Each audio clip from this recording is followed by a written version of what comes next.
मेरा नाम सतीश है। मैं एक इंजीनियर हूँ और अभी एक नौकरी भी लग गई है। नौकरी लगते ही घर वालों को अब मेरी शादी की जल्दी हो गई है। मेरा मना करने के बाद भी वो रिश्ता देख रहे हैं। मम्मी की कोई पहचान वाले में से एक रिश्ता आया। मम्मी को रिश्ता बहुत अच्छा लगा। लड़की भी अच्छी थी। तस्वीर मम्मी ने मुझे दिखाई। मैंने एक नजर देखी और कहा कि मम्मी आपको शादी की इतनी जल्दी क्या है। लेकिन मम्मी नहीं मानी। बोली इस रविवार लड़की को देखने जाना है। मुझे पता था मम्मी नहीं मानेगी, इसलिए मैंने ज्यादा मना नहीं किया। हम लोग सुबह 11 बजे लड़की वालों के घर पहुंच गए। हमारे ही शहर में वो रहते थे। हम सभी हॉल में बैठे थे। तभी प्रीति चाय लेकर आई। प्रीति मुझे देखते ही पसंद आ गई। अपनी तस्वीर से भी ज्यादा सुंदर लग रही थी। कुछ फॉर्मेलिटी के बाद हम दोनों को बात करने के लिए अलग भेज दिया गया।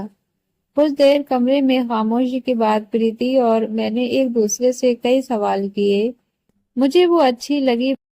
बाहर आकर मैंने मम्मी को हाँ कह दिया। मुझे ऐसा लग रहा था कि आज उसे और उसके घर वालों को मैं भी पसंद हूँ। उनसे मिलकर हम लोग अपने घर चले आ गए। लेकिन शाम होते होते एक अजीब सी बात ने मेरे दिमाग में घर बना लिया। मुझे लगने लगा कि मैंने प्रीति को पहले भी कहीं देखा है। फिर मुझे लगा कि ऐसा तो हमें बहुत लोगों के साथ मिलकर लगता है, और आजकल तो सोशल मीडिया पर हर कोई है जो शायद कहीं प्रोफाइल देखी होगी। ये विचार फिर मैंने हटा दिया। लेकिन बेड पर सोते वक्त फिर भी मुझे लगा कि मैंने उसे कहीं देखा है। प्रीति का नंबर मैं लेकर आया था। रात में ही मैंने उसे फोन किया। पहले थोड़ी बातें की, फिर उससे पूछा कि तुम दिल्ली से पढ़ी हो, क्योंकि मैंने अपनी पढ़ाई दिल्ली से की है। इसीलिए मुझे लगा कि वो भी कहीं दिल्ली से नहीं पढ़ी। उसने मना कर दिया। बोली नहीं, दिल्ली कभी कभी ही जाती हूँ।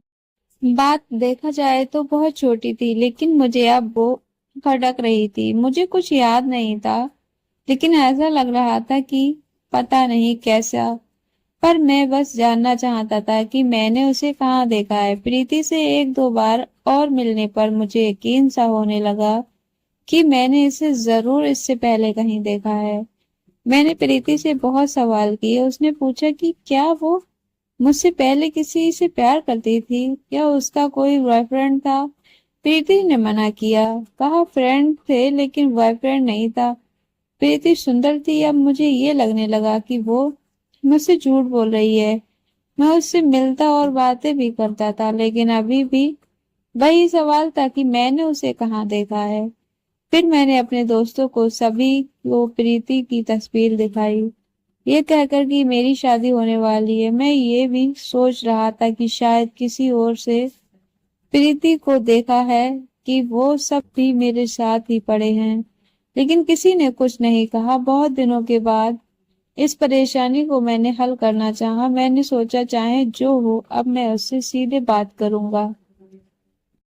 आखिरकार जब मैं प्रीति से मिला तब मैंने प्रीति को डायरेक्ट ही बोला। कहा कि प्रीति मेरी इतनी अच्छी नहीं है, लेकिन मुझे ये बात परेशान कर रही है कि मैंने तुम्हें कहाँ देखा है, किसी पार्टी में या कहीं और। इतने दिनों से एक ही सवाल और मेरा बर्ताव से शायद वो भी परेशान थी। वो मुझसे इस दौरान कई बार पूछ रही थी कि आप मेरे पास होकर भी पास नहीं रहते, क्या बात है। मेरे इस सवाल पर वो भड़क गई। उसने कहा कि जब से आप मिले हो यही कह रहे हो। मैंने आपसे सब बता दिया।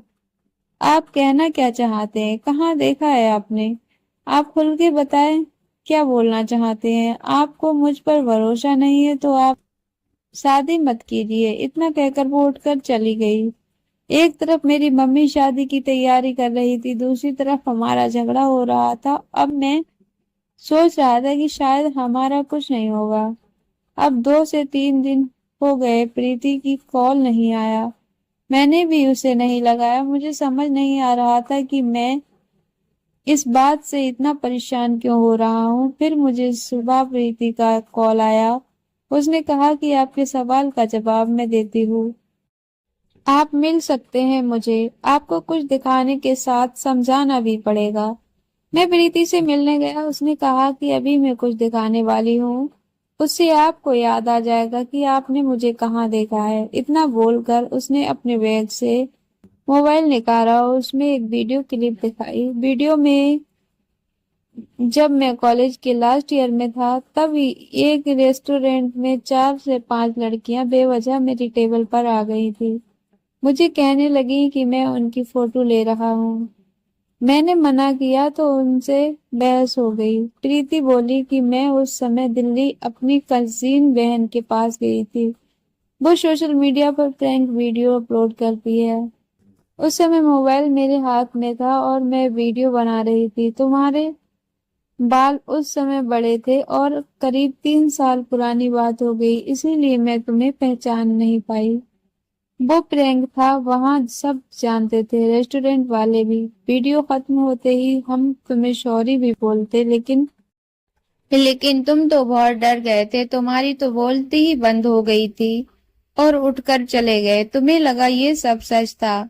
तुम बहुत ही सीधे हो, तुम्हारे साथ कभी ऐसा नहीं हुआ होगा, इसीलिए शायद तुम्हें वो बातें अभी तक याद है। हमें वीडियो थोड़ा लंबा चाहिए था और कुछ मिनट में हम तुम्हें बता ही देते, लेकिन हमें भी नहीं पता था कि तुम इतने घबरा जाओगे। उस दिन हमें भी लगा कि हमने सही नहीं किया, हमारी वजह से तुम इतने जो घबरा गए थे। फिर दीदी इस तरह का कुछ करने में अब मैं स्पेशल ध्यान रखती है कि कोई इतना परेशान ना हो जाए। हम अपने मजे के लिए किसी को परेशान नहीं कर सकते।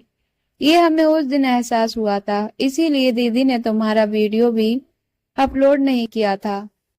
तुमने उस दिन बोला तो मुझे भी याद आने लगा कि शायद तुम वही हो और दीदी के पास तुम्हारा वीडियो पड़ा था, तो मैंने उसी से ये लिया है। उसकी बातें सुनने के बाद मैंने कहा कि हाँ, मेरी नजर तुम पर एक बार गई थी जब तुम वीडियो बना रही थी, इसीलिए वही अटक गई। लेकिन ऐसा मजाक करना अच्छा नहीं है। मैं तो कई दिनों तक सोचता रहा था कि तुम सब बेवजह मुझे पिटवाने वाली थी। तुम्हारी कजिन की शक्ल तो मुझे अच्छे से याद है। प्रीति ये सब बताकर हंसने लगी, बोली लगता है अभी तक आपको हम सपने में आते हैं, इसलिए हमको अभी तक भूले नहीं। प्रीति हंसते हुए बोली, मुझे कहाँ देखा है ये पूछे जा रहे थे, लेकिन खुद का ये किस्सा नहीं बताया। कभी नहीं तो मुझे याद आ जाता। प्रीति तो बस हंस ही रही थी। उसने पूछा, शादी तो करोगे ना? मैंने बोला, अब तो जरूर करूंगा और तुम्हें और तुम्हारी बहन दोनों को परेशान करूंगा। प्रीति ने वहीं से वीडियो कॉल किया अपनी बहन को, फिर वो दोनों मेरा मजाक बनाकर हंसते रहे।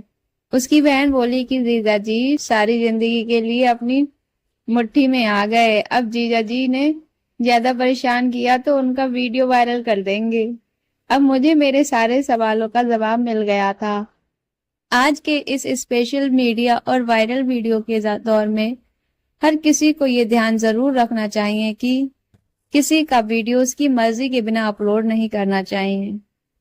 दोस्तों, ये कहानी कैसी लगी कमेंट कर जरूर बताइए और अपने दोस्तों में शेयर कीजिएगा। वीडियो को लाइक नहीं किया, वीडियो को लाइक कीजिएगा।